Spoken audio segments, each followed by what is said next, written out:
Good morning my dear students. आज मैं आपको क्लास 8 मैथ का लेसन 10.1 का घातांक और घात एक्सपोनेंट एंड पावर का क्वेश्चन नंबर 5 एग्जांपल का लेके आया हूं।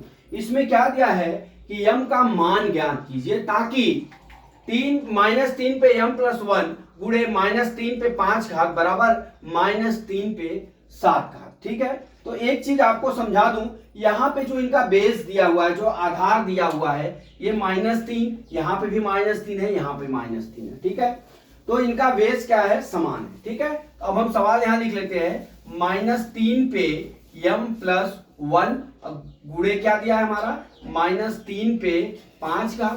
ठीक है, ये सवाल दिया है, बराबर यहां क्या दिया है, -3 पे 7 का। ठीक है, अब हमारा एक सूत्र होता है, ए पे यम इंटू ए पे एन बराबर क्या होता है, ए पे यम प्लस क्या होता है हमारा, एन होता है। ये हमारा सूत्र होता है।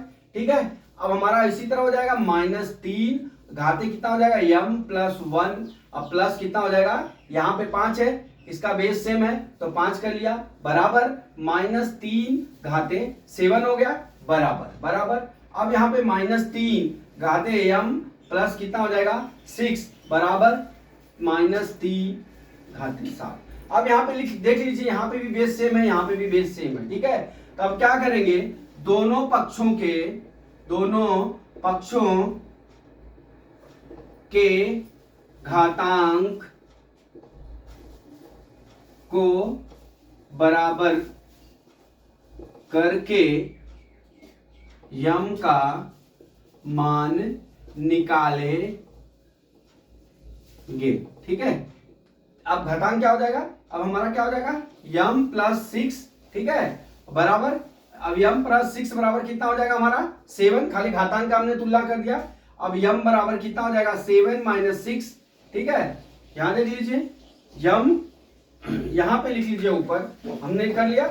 अब यहां पे लिखिए यम प्लस 6 बराबर कितना हो जाएगा हमारा 7। अब पक्षांतर कर लीजिए, यम बराबर 7 - 6 हो गया, यम बराबर कितना हो गया, 1 हो गया। यम का मान कितना हो गया हमारा, 1 हो गया। इस तरह से हम मान ज्ञात करेंगे। तो दोस्तों, सवाल में ऐसा जो है विकल्प में भी पूछता है और एक नंबर में भी पूछता है। तो ऐसे सवालों को हल करने के लिए आपको क्या करना पड़ेगा, सबसे पहले तो आपका दिमाग यहाँ स्थिर होना चाहिए कि यहाँ पे इसका बेस सेम है कि नहीं है।